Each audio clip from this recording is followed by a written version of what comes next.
Bismillahirrahmanirrahim. Assalamualaikum warahmatullahi wabarakatuh. Pertemuan kali ini kita akan membahas soal ujian akhir semester mengenai mata kuliah manajemen operasi. Jadi soal ujian akhir semester tahun lalu itu soalnya ada dua bagian. Yang pertama ada soal teori dan yang kedua ada soal hitungan. Nah, di pertemuan kali ini kita akan membahas mengenai soal hitungannya saja. Baik, kita mulai ke soal yang pertama di sini. Ironman Elektronik membutuhkan pasokan 1.400 transistor setiap tahun sebagai komponen untuk membuat komputer.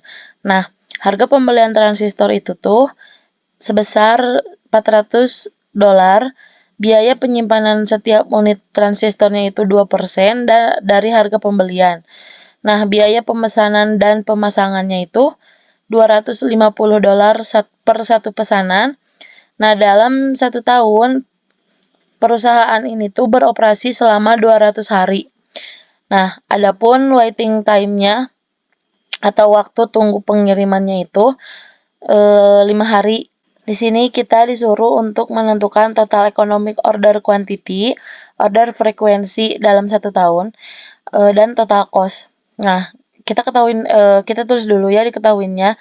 D-nya itu ada 1.400 per tahun. S-nya itu ada $400. Nah, H-nya itu 2% dari harga beli. Berarti, tadi kan udah ketahui ya 2% dari harga beli. Nah, harga belinya itu tadi kan 400. Berarti 2% dari 400 yaitu $8. Kita masukin juga bahwa si perusahaannya itu beroperasinya 200 hari per tahun, lead time-nya 5 hari, dan biaya pasangnya itu $250. Yang pertama ditanyakannya EOQ. EOQ itu rumusnya Q bintang sama dengan akar dari 2 dikali DS per H gitu. Kita masukin 2 dikali D-nya tadi udah diketahuin 1.400, S-nya juga udah diketahuin tadi 400, bagi 8 yaitu dari H sama dengan akar dari 140.000 yaitu 374,16. Kita kasih keterangan artinya perusahaan dalam 1 kali pesan itu jumlah pesanan yang paling ekonomisnya itu yaitu 374,16. Nah, yang kedua kita diminta untuk menghitung frekuensi pesanan dalam 1 tahun. Berarti rumusnya itu N sama dengan D dibagi Q bintang. D-nya itu tadi 1.400, Q bintangnya hasil dari yang ini 374,16, hasilnya itu 3,74 atau kita bulatin 4. Jadi frekuensi pemesanannya 4 kali order dalam 1 tahun. Sekarang kita diminta untuk mencari total cost.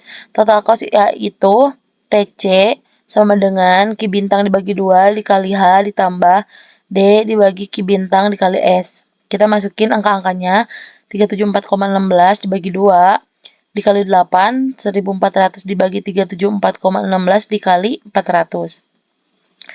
Hasilnya 1496,64 ditambah 1496,68. Hasilnya yaitu $2.993,32. Nah, kita masukin keterangannya. Jadi, total cost yang dikeluarkan oleh perusahaannya itu sebesar $2.993,32. Kita lanjut ke nomor 2. Di sini CP Marvel merupakan perusahaan yang memproduksi spray. Nah, komponen yang membuat harus dipesan ke suppliernya itu adalah kain tensel khusus. Nah, biaya pesannya itu adalah $25 per sekali pesan. Sedangkan biaya produksinya itu $3, sementara biaya simpannya itu 5% dari biaya produksi. Berarti si 5% ini tuh kita kalikan lagi sama biaya produksinya tadi $3. Nah, kita di sini udah diketahui tabelnya. Di sini kita diminta untuk membandingkan total MRP yang dikeluarkan CP Mars jika terdapat schedule receipt 500 meter pada minggu pertama dan 500 meter pada minggu ke-7 dengan menggunakan lot sizing LFL. Nah, ini tabelnya. Kita masukkan di sini 450, 450, 300, 300, 412,5, 300, 225, dan 150. Ini didapat dari tabel. Tadi udah disebutin bahwa kita punya schedule receive-nya 500 meter pada minggu pertama. Kita masukin di sini. Dan di minggu ke-7 juga 500 meter. Nah, kita sekarang hitung. Anggaplah yang ini belum ada ya, tapi kita ngitung dari pertama. Di sini ada permintaan sebanyak 450 meter, sedangkan kita punya schedule receipt sebanyak 500 meter. Di sini berarti kita punya on hand. On hand-nya itu berapa? 500, karena kita punya schedule receipt. Nah, karena kita punya on hand, berarti kita tidak kekurangan barang. Nah, berarti di sini 0. Di sini juga 0, karena nggak ada perencanaan untuk memesan barang. Nah, karena 500 ini udah dipakai pada minggu kedua 450, berarti kita punya on hand atau di gudang barang sebanyak 50 sisanya. Di sini karena di minggu ketiga nggak ada permintaan, berarti di sini 0, di sini 0. Selanjutnya, kita ngitung ke yang minggu keempat. Di sini di minggu keempat kita masih punya on hand sebanyak 50. Sedangkan di sini permintaannya itu 450 meter. Berarti kita kekurangan dong. Nah, kekurangan ini kita bisa masukkan ke net requirement. Nah, net requirement ini tuh kita kekurangannya berapa? 400 ya. Dari 400 ini kita bisa pesan.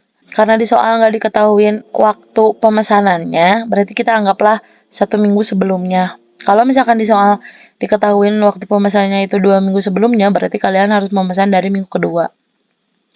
Nah, di sini kita pesan di minggu ketiga sebanyak 400 karena di sini bakal ada kekurangan barang. Nah, di sini 400 pesan bakal datang di minggu ini. Kita kesimpan di sini barang yang sudah datang. Nah, selanjutnya juga gitu. 400 ini udah dipakai kan sama di minggu keempat. Kita lanjut ke minggu kelima. Minggu kelima nggak ada pengiriman barang. Minggu keenam juga kita nggak punya on hand, nggak punya barang di gudang, berarti kita kekurangan. Sedangkan di sini permintaannya 300, di sini membutuhkan 300, berarti kita nggak ada barang, kita butuh 300, kita mesen dulu. Jadi ngisinya tuh ini. Kita kurang barang di sini 300. Nah, kita tuh mesen di minggu sebelumnya sebanyak 300. Nah, di sininya juga kita masukin berarti datang barang di minggu ini 300 gitu. Nah, barang yang datang ini udah dipakai di minggu ke-6. Berarti otomatis kita nggak punya barang di gudang dong. Sedangkan kita tadi diketahui di soal bakal ada schedule receipt datang barang di minggu ke-7 sebanyak 500 meter. Nah, berarti kita jadi punya barang sebanyak 500 meter. Di minggu ke-8 ada permintaan 300. Sedangkan kita punya on hand 500, berarti ke sini 500. Kenapa? Karena kita di sini punya on hand 500. Kita nggak kekurangan, berarti ini 0, ini 0. Di sini karena udah dipakai di minggu ke-8, kita di minggu ke-9 punya barang sisanya berapa? 200. Karena 500 dikurangi 300. Sisanya 200. Di minggu 9 nggak ada permintaan barang, kita masuk ke minggu ke-10. Di sini permintaannya sebanyak 412,5, sedangkan on hand kita cuma ada 200, berarti kita kekurangan 212,5. Kita mesen di minggu sebelumnya. Sudah mesen di minggu sebelumnya, datang barang lah di minggu ke-10. Karena barang ini yang datang udah dijumlahin sama barang yang kita punya di gudang, berarti totalnya 412,5. Berarti barang di gudang kita udah nggak punya. Di sini di minggu 11 kita nggak punya barang di gudang. Selanjutnya juga kayak gitu. Di minggu ke-12 karena kita nggak punya barang, berarti kita harus pesan di minggu sebelumnya. Dan perhitungan kedepannya juga sama kayak gitu. Nah, di sini kita hitung total cost. Total cost-nya itu 2000 dikali 0,15 dolar. 2000-nya itu dari sini, ini dijumlahin yang on hand. Ada berapa barang, kita nyimpan barang berapa di gudang. Dikali 0,15-nya itu yaitu 5% dari 3 dolar. Nah, ditambah 6 dikali 25, 6-nya itu kita udah berapa kali pesan, kan tadi ada biaya pemesanan. Kita udah berapa kali pesan, di sini kita melakukan pemesanan sebanyak 6 kali. 1 2 3 4 5 6. Biayanya itu tadi udah diketahuin 25 dolar. Dikali $25, berarti hasilnya yang ini 300, yang ini 150, ditotalin 450. Jadi total biaya yang dikeluarkan oleh si P Marvel itu sebanyak 450 gitu. Kita lanjut ke soal yang selanjutnya. Di sini Wakanda Corp sedang menganalisis lokasi kantor untuk melatih perakitan, percobaan, dan pengelolaan di training center lokal. CEO-nya itu telah menentukan faktor dan bobot dari masing-masing lokasi. Ini bobot-bobotnya. Ini faktor-faktornya. Nah, di sini tuh udah diketahuin ya di Akron, di Biloxi. Di sini tuh udah diketahuin di Akron, di Biloxi, di Carthage, dan di Denver. Nah, di sini ditanyain lokasi mana yang sebaiknya dipilih oleh perusahaan. Kita masukin di sini bobotnya, masukin sesuai data.